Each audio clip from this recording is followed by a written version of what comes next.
আসসালামু আলাইকুম সবাইকে। Day for medical student and doctor গ্রুপের পক্ষ থেকে সাথে আছে মোহাম্মদ সাফাত হকিমন। আজকে আমাদের সামনে যে টপিকটি নিয়ে আলোচনা করব সেই টপিকটি হচ্ছে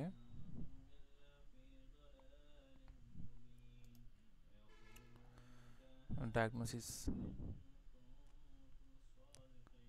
ডায়াগনোসিস টপিকটির ক্লিনিক্যাল এক্সামিনেশন এবং এর আন্ডারে যে অন্যান্য প্রসিডিওরগুলো রয়েছে সেগুলো নিয়ে চলুন তাহলে শুরু করি। সাধারণত আমাদের যে প্যাথোলজিক্যাল যে কন্ডিশনগুলো আছে সেই প্যাথোলজিক্যাল কন্ডিশনগুলো নিয়ে যখন একজন পেশেন্ট ডাক্তারের কাছে যায় তখন আমাদের হচ্ছে ব্রিফলি ওই পেশেন্টকে হচ্ছে এক্সামিনেশন করতে হয়। এক্সামিনেশনের যে প্রথম পার্ট সেই পার্টটা হচ্ছে হিস্ট্রি টেকিং। ওই হিস্ট্রি টেকিংয়ের মাধ্যমে আমরা মোটামুটি একটা প্রফেশনাল ডায়াগনোসিসের দিকে আগাতে পারি। কিন্তু এই ক্ষেত্রে আমাদের হিস্ট্রির একটা পার্টই হচ্ছে ক্লিনিক্যাল এক্সামিনেশন, মেডিকেল এক্সামিনেশন, হ্যাঁ, পাশাপাশি হচ্ছে ক্লিনিক্যাল ইভ্যালুয়েশনগুলো করা। এই ক্ষেত্রে আমরা যখন ক্লিনিক্যাল এক্সামিনেশনগুলো করব, ঠিক আছে, এখানে সাধারণত কী করা হয়, এখানে সাধারণত পেশেন্টের বলা হচ্ছে counter sect of patient evaluation focusing a systematic assessment of the oral cavity and related structure। ঠিক আছে, অর্থাৎ হচ্ছে পেশেন্টের যে আমাদের ওরাল ক্যাভিটি আছে, হ্যাঁ, পাশাপাশি ওরাল ক্যাভিটির সাথে আমাদের অন্যান্য যে সিস্টেমগুলো রয়েছে, ঠিক আছে, এই সিস্টেমগুলোর মধ্যে আলটিমেটলি কী করা হয়, বিভিন্ন ধরনের আমাদের অ্যাপ্রোচগুলো নেওয়া হয়ে থাকে। হ্যাঁ, সিস্টেমের মধ্যে আমাদের জিআইটি থাকতে পারে, ঠিক আছে, এরপরে রেসপিরেটরি থাকতে পারে, এরপর আমাদের যে কিডনির কোনো ধরনের সমস্যা আছে কি না। আমরা সাধারণত হেমাটোলজির কিছু টপিকও হচ্ছে অনেক সময় কভার করে থাকি পেশেন্টের হিস্ট্রির উপর ডিপেন্ড করে। হ্যাঁ, পাশাপাশি অনেক সময় পেশেন্টের আমরা নিউট্রিশন স্ট্যাটাসও কী করি, দেখে থাকি।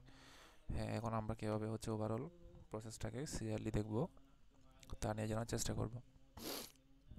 প্রথমে আমাদের জন্য ইম্পর্টেন্ট হচ্ছে ওরাল এক্সামিনেশন। ওরাল এক্সামিনেশনের দুইটা পার্ট, হ্যাঁ, একটা হচ্ছে এক্সট্রা ওরাল এক্সামিনেশন, একটা হচ্ছে আমাদের ইন্ট্রা ওরাল এক্সামিনেশন। এক্সট্রা এক্সামিনেশনের মধ্যে প্রথমে আমাদের বলা হচ্ছে ফেশিয়াল অ্যাসিমেট্রি নিয়ে। হ্যাঁ, ফেশিয়াল অ্যাসিমেট্রি নিয়ে বলা হবে। ফেশিয়াল অ্যাসিমেট্রি বা সিমেট্রি বলতে কি বোঝায়, একটা মানুষের যখন ফেস, ঠিক আছে, তাহলে ফেসকে আমরা যদি কী করি মিডলাইন বরাবর ভাগ করে দিই ভাগে, তাহলে যে হাফ হাফ ক্রিয়েট হয় সেই হাফ হাফের মধ্যে সিমেট্রি আছে কিনা ওটা দেখার জন্য আমরা চেষ্টা করি। এক্ষেত্রে আমাদের অ্যাসিমেট্রি তৈরি করার জন্য বিভিন্ন ধরনের যে প্যাথোলজিগুলো আমরা অনেক সময় পাই, হয়তো বিভিন্ন ধরনের সোয়েলিং থাকতে পারে, হ্যাঁ, এছাড়া হতে পারে কোনো ধরনের ফ্র্যাকচারের কারণে ডিফেক্ট তৈরি হওয়া, তাছাড়া হতে পারে কোনো ধরনের স্কার টিস্যু, হ্যাঁ, কোনো ধরনের ওয়াউন্ড এক্সেট্রা। যেমন এখানে একটা উদাহরণ দেওয়া হয়েছে, বলা হচ্ছে সোয়েলিং ইন দ্য চিক, ঠিক আছে, might indicate a dental abscess or salivary gland tissue, ঠিক আছে। তাহলে আমাদের চিক বলা হচ্ছে আমাদের মুখের ভেতরে যে বাক্কাল সাইডটা আছে, ঠিক আছে, এই মুখের ভেতরে যদি বাক্কাল সাইড, হ্যাঁ, যদি আমরা এটাকে তিত মনে করি, ঠিক আছে, তাহলে এই যে মুখের ভেতরে দুই পাশে এই বাক্কাল সাইডের কোনো ধরনের যদি কী থাকে, আমার অ্যাবসেস থাকে, তাহলে আলটিমেটলি অ্যাবসেসের কারণে কী হবে, এক্সট্রালি এক ধরনের আমার সোয়েলিং এর একটা ফিচার আমরা দেখব, হ্যাঁ, যেটা আমার অ্যাবসেসের কারণে হতে পারে বা কোনো ধরনের স্যালিভারি গ্ল্যান্ড ডিজঅর্ডারের কারণেও আলটিমেটলি সোয়েলিংটা হতে পারে। এরপর আমরা কি দেখার চেষ্টা করি, এরপর আমরা ওভারঅল হচ্ছে স্কিন দেখার চেষ্টা করি পেশেন্টের, ওভারঅল স্কিন। এরপরে পেশেন্টের লিপস দেখার চেষ্টা করি। অনেক সময় স্কিনের মধ্যে বিভিন্ন ধরনের পিগমেন্টেশন দেখা যায়, ঠিক আছে, লিপসের মধ্যে বিভিন্ন ধরনের পিগমেন্টেশন দেখা যায় অনেকের লিপস হচ্ছে অনেক বেশি পিঙ্কিশ, ঠিক আছে, আবার দেখা যায় অনেকের লিপ হচ্ছে অনেক বেশি পার্পলিশ দেখা যায়, পার্পলিশ হতে পারে, ব্লুইশ হতে পারে, প্যাথোলজির উপর ডিপেন্ড করে, ঠিক আছে। পাশাপাশি আমার স্কিনের মধ্যে অনেক সময় পিগমেন্টেশন দেখা যায়, ঠিক আছে, বিভিন্ন ধরনের পিগমেন্টেশন, ব্রাউন পিগমেন্টেশন থাকতে পারে, হোয়াইটিশ থাকতে পারে, ঠিক আছে, এরপরে মাটি থাকতে পারে, এটা ডিপেন্ড করে। এরপরে বলা হচ্ছে অ্যাঙ্গুলার চেরিটিস, যে একটা এক্সাম্পল দেখানো হয়েছে। অ্যাঙ্গুলার চেরিটিসটা মেনলি কী কারণে হয়, ভিটামিন বি ডিফিসিয়েন্সির কারণে হয়, অথবা ক্লিনিডা এলবিগেন্স নামক কোনো ধরনের মাইক্রো অর্গানিজমের কারণে এটা হতে পারে। অ্যাঙ্গুলার চেরিটিসটা হচ্ছে কি মেনলি আমাদের যে লিপ, হ্যাঁ, ঠিক আছে, আমাদের আমাদের যে লিপ থাকে পেশেন্টের, ঠিক আছে, তার লিপের এই যে আমাদের যে বর্ডারটা থাকে, ঠিক আছে, এই বর্ডারের মধ্যে অনেক সময় দেখা যায় হচ্ছে কি কিছু আনসারেটেড বা রাগড সারফেস, ঠিক আছে, যেখানে একটু হোয়াইটিশ কালারেশন দেখা যায়। অনেক সময় ওখান থেকে আমাদের একটা ব্লিডিং টেন্ডেন্সিও হতে পারে, ছোটোখাটো, ঠিক আছে। ওটার কারণে আলটিমেটলি আমাদের স্পিচে সমস্যা হয়, খেতে সমস্যা হয়, ঠিক আছে। পরবর্তীতে আমরা যদি ভিটামিন বি সাপ্লিমেন্ট নিই বা ভিটামিন বি কন্টেনিং ফ্রুটসগুলো খাই, তাহলে এক্ষেত্রে এটি সাধারণত স্পন্টেনিয়াসলি রিকার করে যায়। এরপর বলা হচ্ছে লিম্ফ নোড, ঠিক আছে। লিম্ফ নোড এক্সামিনেশনটা খুব ইম্পর্টেন্ট, কারণ আমরা যখন বিভিন্ন ধরনের B9 কেসগুলো নিয়ে ডিল করি, তখন অনেক সময় এগুলো কী হয়, লিম্ফ নোডের মাধ্যমে স্প্রেড করা শুরু করে। হ্যাঁ, স্প্রেড করা আলটিমেটলি কী হয়, বিভিন্ন অংশে ছড়িয়ে পড়ে এবং বিভিন্ন যে সিস্টেমগুলো আছে সিস্টেমের মধ্যে এগুলো ইনভলভ হয়ে যায়। এক্ষেত্রে সাধারণত আমরা বিভিন্ন ধরনের লিম্ফ নোডগুলো পালপেট করার চেষ্টা করি। কিছু হচ্ছে সার্ভাইকাল লিম্ফ নোড, কিছু হচ্ছে সাবমান্ডিবুলার লিম্ফ নোড, কিছু হচ্ছে আমাদের সাবমেন্টাল লিম্ফ নোড, ঠিক আছে। আমরা যদি এই ছবি দেখার চেষ্টা করি, তাহলে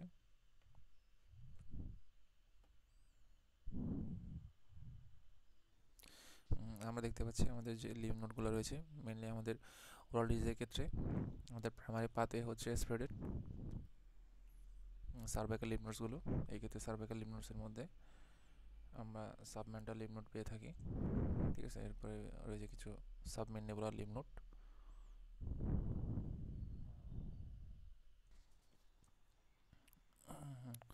তাহলে আমাদের সাবমেন্ডিবুলার যে লিম্ফ নোড রয়েছে, এই সাবমেন্ডিবুলার লিম্ফ নোডের ক্ষেত্রে দেখা যায় এটা ম্যান্ডিবুলার যে অ্যাঙ্গেলটা আছে, অ্যাঙ্গেলের ঠিক নিচে করে হচ্ছে আমাদের সাবমেন্ডিবুলার লিম্ফ নোডগুলো অবস্থান করে। এরপরে সাবমেন্টাল লিম্ফ নোড যে রয়েছে সেটা আমাদের সাবমেন্টাল রিজিয়নের ঠিক নিচে করে অবস্থান করে। আর প্রি অরিকুলার লিম্ফ নোডটা হচ্ছে আমাদের অরিকল বা কানের, হ্যাঁ, ঠিক হচ্ছে সামনে। এরপরে আমাদের কানের পেছনে থাকে পোস্ট অরিকুলার লিম্ফ নোড, ঠিক আছে। এরপর আমাদের অক্সিপিটাল রিজিয়নে থাকে অক্সিপিটাল লিম্ফ নোড, আর আমাদের সার্ভাইকাল রিজিয়নে থাকে আমাদের সার্ভাইকাল লিম্ফ নোড। হ্যাঁ, এই লিম্ফগুলো হচ্ছে আমাদের লিম্ফেটিক যে ড্রেনেজগুলো আছে সেগুলো ক্যারি করে, এবং এর মাধ্যমে আমাদের লিম্ফেটিক স্প্রেড অফ বিভিন্ন ধরনের বিনাইন লেশন যেগুলো হচ্ছে পরবর্তীতে ম্যাগনেসিতে ট্রান্সফার হয়েছে। এখন আমরা যদি উদাহরণ দেখি, তার উদাহরণে বলা হচ্ছে এনলার্জড টেন্ডার, হ্যাঁ, lymph nodes may suggest infection, hard fixed node may indicate malignancy, ঠিক আছে। তাহলে আমাদের ইনফেকশন এবং হচ্ছে ম্যালিগনেন্সির মধ্যে দুই ধরনের ফিচার আমরা দেখতে পাই। সাধারণত যদি কোনো ধরনের বড় এবং টেন্ডার যদি হয়, টেন্ডার মানে হচ্ছে প্রেস করার সাথে যদি কী হয়, ব্যথা হয়, হ্যাঁ, তখন সেটাকে আমরা টেন্ডার বলি। তাহলে এটা হচ্ছে সাধারণত ইনফেকশনের লক্ষণ। আর একটা হচ্ছে আমাদের লিম্ফ নোডটা যদি কী হয়, পালপেট করার সময় হার্ড হয় এবং এর সাথে আন্ডারলাইং যে স্ট্রাকচার সেটা যদি ফিক্স থাকে, তাহলে আমরা সেটাকে বলি ম্যালিগনেন্সি। এক্ষেত্রে লিম্ফ নোড এনলার্জড হওয়ার বিভিন্ন ধরনের কজ থাকে। যদি আমরা কজগুলো একটু দেখার চেষ্টা করি, কিছু কমন কজেস অফ লিম্ফ নোডের মধ্যে আমরা দেখতে পাচ্ছি আমাদের ইনফেকশনের কারণে লিম্ফ নোড সোয়েলিং হতে পারে, ঠিক আছে। এরপরে কোল্ডের কারণে, এরপরে বিভিন্ন ধরনের হচ্ছে আমাদের ভাইরাল ফ্লুয়ের কারণে হতে পারে। পাশাপাশি সোর থ্রোট বা টনসিলাইটিসের কারণে লিম্ফ নোড অনেক সময় কী হয়, আমাদের সোয়েলিং হয়ে থাকে। এরপরে এইচআইভি, হ্যাঁ, পাশাপাশি বলা হচ্ছে মনোনিউক্লিওসিস, এরপর সাইটোমেগালোভাইরাস বা টনসিলাইটিস। হ্যাঁ, এই ধরনের বিভিন্ন ধরনের যে ভাইরাল এবং ব্যাকটেরিয়াল ইনফেকশনগুলো আছে, ওগুলোর কারণে আলটিমেটলি আমাদের লিম্ফ নোডের মধ্যে একটা ইনফেকশাস কন্ডিশন তৈরি হতে পারে। এরপর আমাদের যে জিনিসটা সবচেয়ে বেশি ইম্পর্টেন্ট সেটা হচ্ছে আমাদের টেম্পোরোম্যান্ডিবুলার জয়েন্ট এক্সামিনেশন, ঠিক আছে। টেম্পোরোম্যান্ডিবুলার জয়েন্টটা খুবই ইম্পর্টেন্ট আমাদের ওরাল ক্যাভিটির জন্য। হ্যাঁ, ওভারঅল ওরাল এক্সামিনেশনের ক্ষেত্রে আমরা এই টেম্পোরোম্যান্ডিবুলার এক্সামিনেশনটা আমাদের জন্য মাস্ট, ঠিক আছে। কারণ এর মাধ্যমে আমরা সাধারণত কী করি, ইন্ট্রাওরাল এবং এক্সট্রাওরাল যে ফিজিওলজি এর মধ্যে একটা কম্বিনেশন খুঁজে পাই। এক্ষেত্রে সাধারণত আমরা কী কী দেখি, ওই জয়েন্টের মধ্যে কোনো পেন আছে কিনা, কোনো ক্লিকিং সাউন্ড আছে কিনা, কোনো ক্রিপিটাস আছে কিনা, কোনো ধরনের রেস্ট্রিক্টেড মুভমেন্ট আছে কিনা, ঠিক আছে। বলা হচ্ছে যদি কোনো ধরনের ক্লিকিং সাউন্ড থাকে, তাহলে আমরা মনে করি যে ইন্টারনাল ডিঅ্যারেঞ্জমেন্ট অফ দ্য টিএমজি, অর্থাৎ যে জয়েন্ট আছে সেই জয়েন্টের কোনো কারণে কী হয়েছে, আমার ডিসলোকেশন হয়েছে, এই ধরনের একটা ফিচার আমরা পেয়ে থাকি, ঠিক আছে।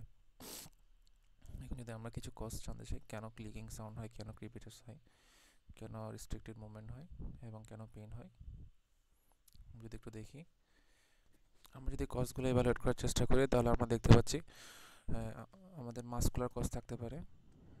মাসকুলার কজ থাকতে পারে। মাসকুলার কজের মধ্যে বলা হচ্ছে myofascial pain syndrome, muscle spasm বা মাসেল ফেডিক। ঠিক আছে, তাহলে মায়োফেশিয়াল পেইন সিনড্রোমটা কেন হয়? বিভিন্ন ধরনের ট্রিগারিং পয়েন্টের কারণে হতে পারে। ঠিক আছে, যে মাস্টিকুলার যে মাসেলগুলো আছে যেমন মেসেটার, টেম্পোরালিস, মিডিয়াল অ্যান্ড ল্যাটারাল টেরিগয়েড, এবার মাসেল আমার স্পাজম হতে পারে ডিউ টু এক্সেসিভ ব্রাক্সিজম, যেটা হচ্ছে একটা প্যারাফাংশনাল হ্যাবিট, ট্রমা বা স্ট্রেসের পর মাসেল ফেডিক হতে পারে ডিউ টু জ মাসেল, ওভার ইউজ যদি হয় কোনো ধরনের ব্যাড হ্যাবিট যেমন হচ্ছে গাম চিউইং, ঠিক আছে, নেল বাইটিং এক্সেসিভ, এগুলোর কারণে আমাদের মাসেল ফেডিক হতে পারে।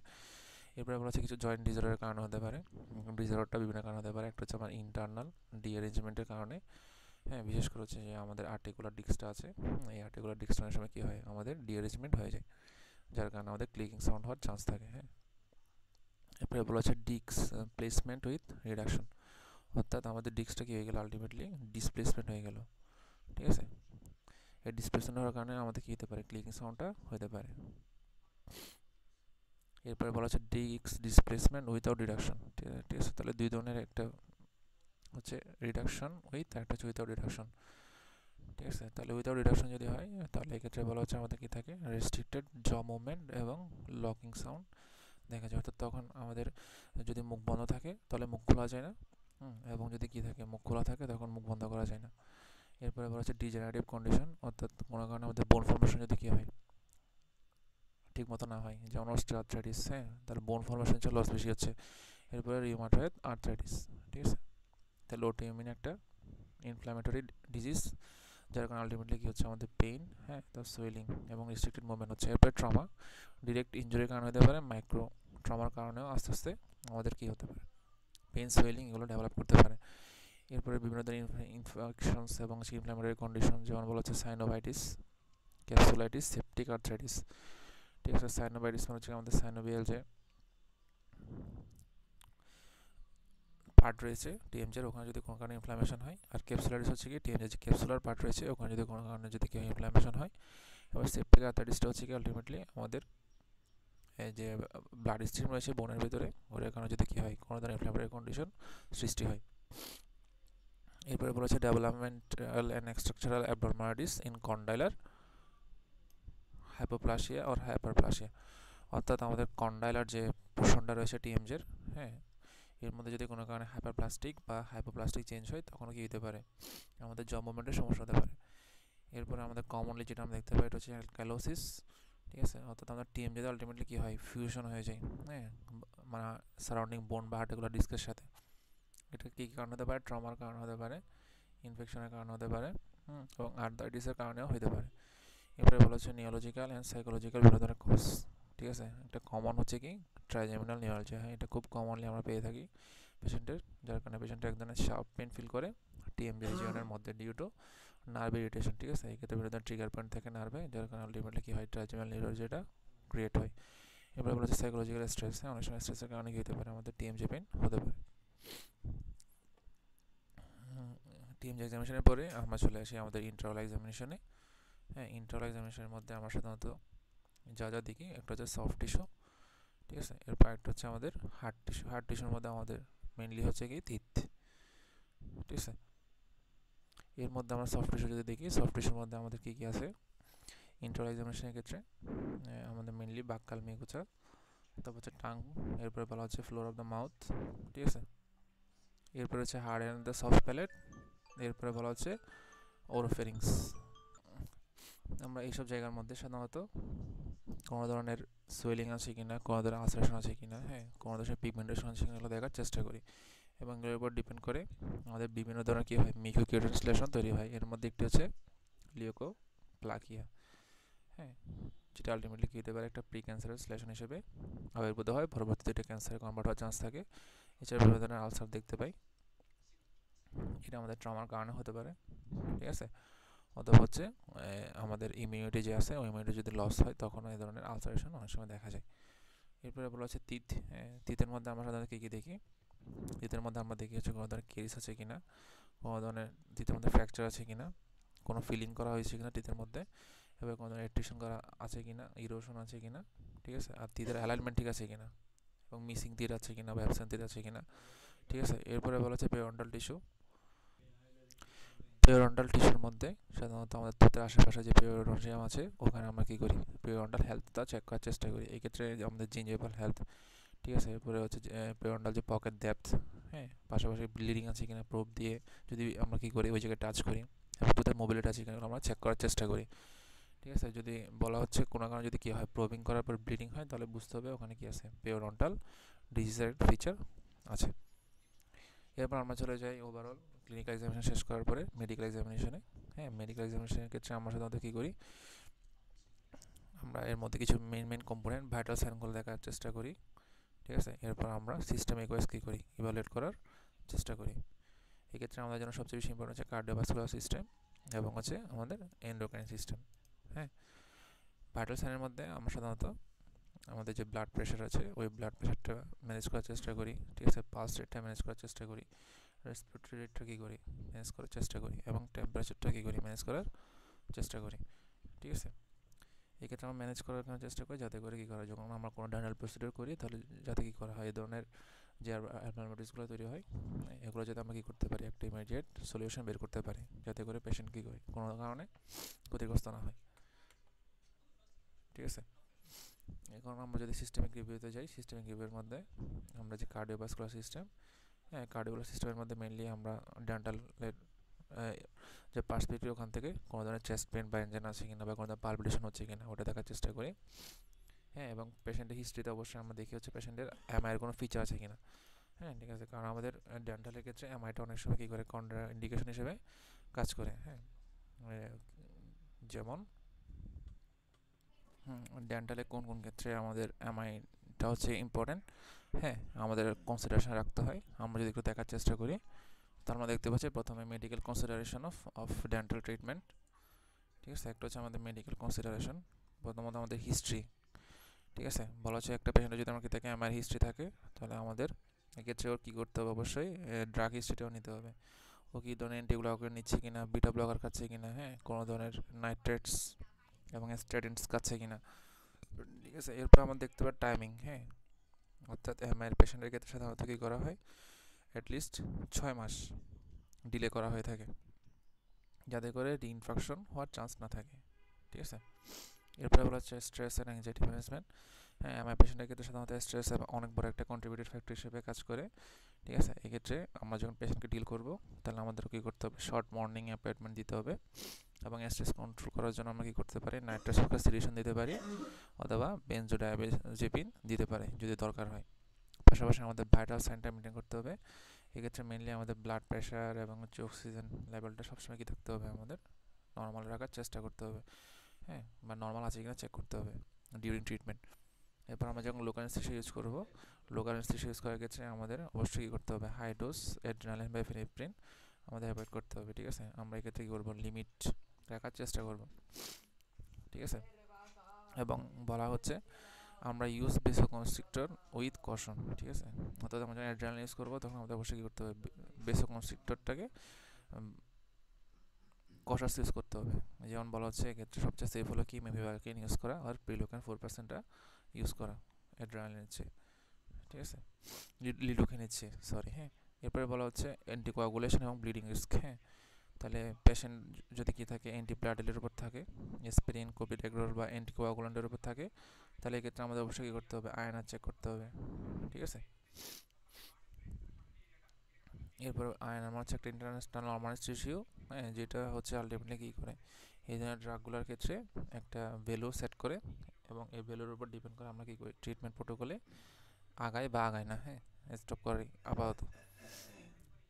এরপরে বলা হচ্ছে এমার্জেন্সি ম্যানেজমেন্ট, হ্যাঁ, যদি আমার পেশেন্ট যদি কি আমাদের ডেন্টাল চেয়ারে কাজ করে, হ্যাঁ, তখন যদি কোনো কারণে কী হয় পেশেন্টের চেস্ট পেইন, ঠিক আছে, তো সোয়েটিং অ্যাংজাইটির কারণে এবং শর্টনেস অফ ব্রেথ যদি শুরু হয় বা নশিয়া যদি শুরু হয়, তাহলে আমাদের কী করতে হবে, ইমিডিয়েট রেসপন্সের জন্য আমরা সাধারণত মোনার প্রোটোকলটা ফলো করার চেষ্টা করি।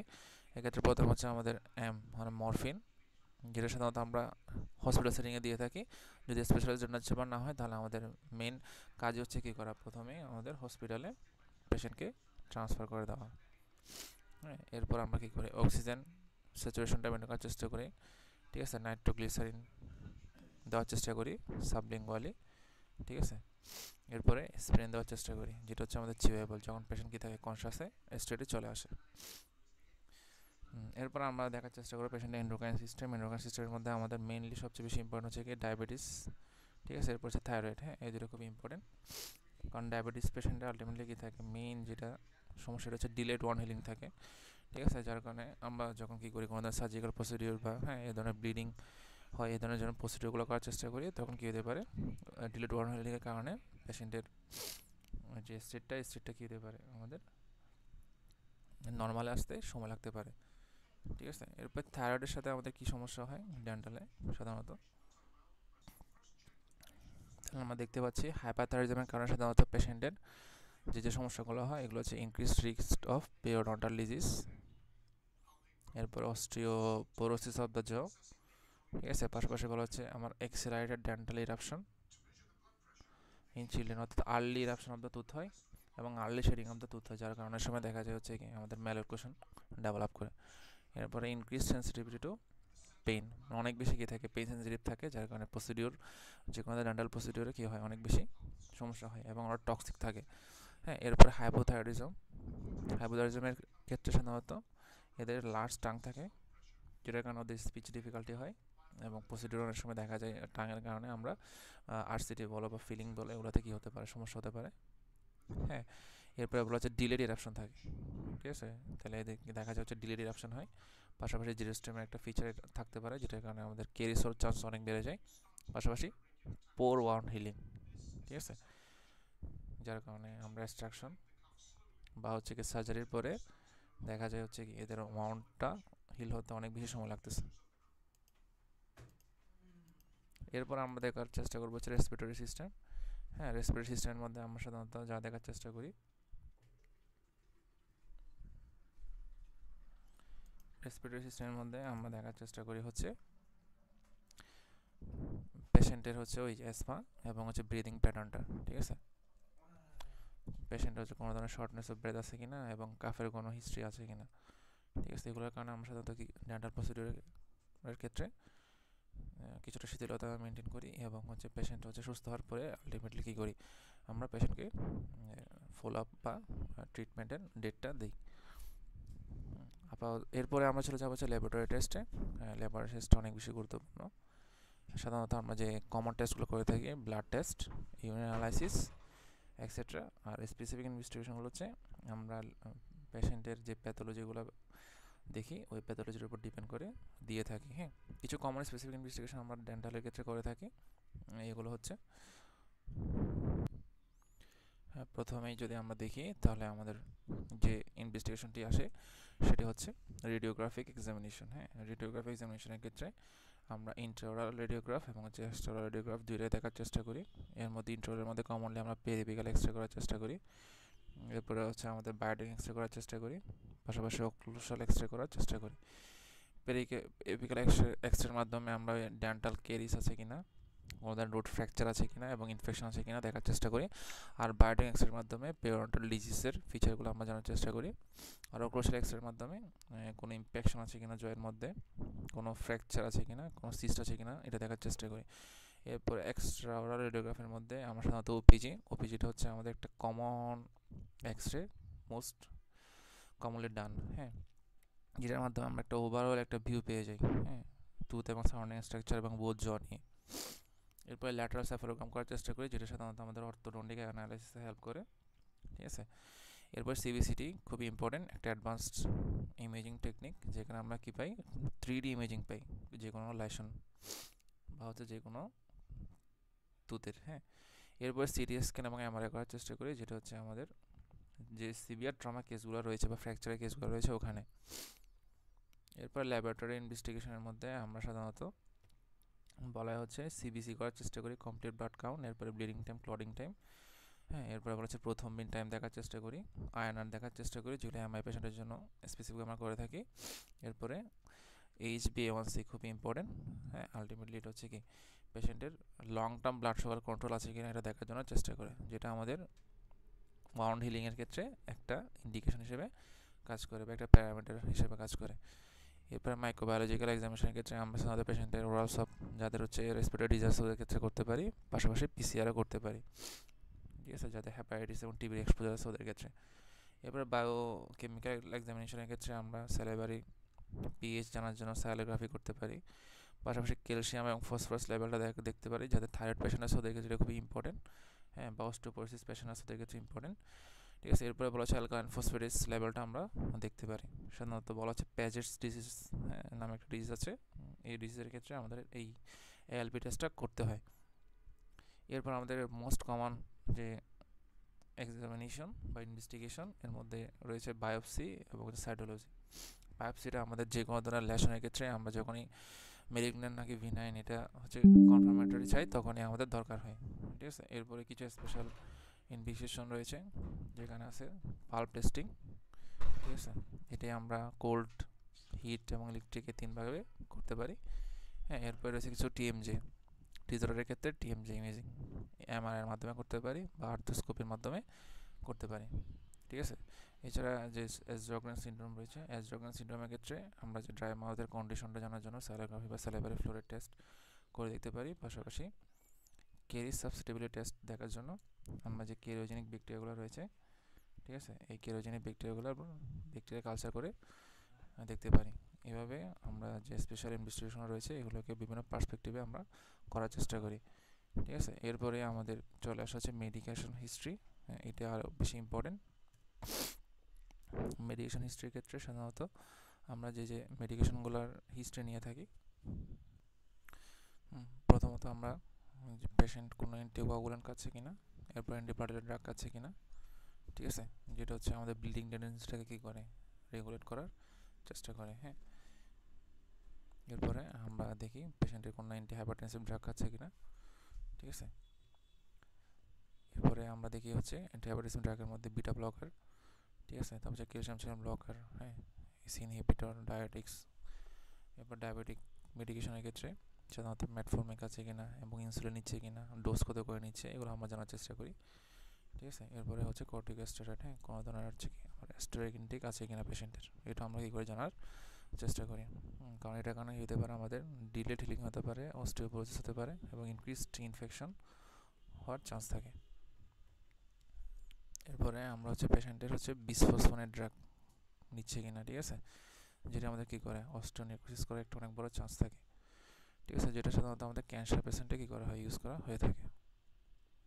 এরপরে পেশেন্টের কোনো থাইরয়েড মেডিকেশন নিচ্ছে কিনা, ঠিক আছে, লেভোথ্যারক্সিন বা হচ্ছে কি মেথিমাজল, হ্যাঁ, এই ধরনের ড্রাগগুলো। এরপরে সাইকিয়াট্রিক কোনো মেডিকেশন নিচ্ছে কিনা ফর জেরোস্টেমিয়া, ঠিক আছে।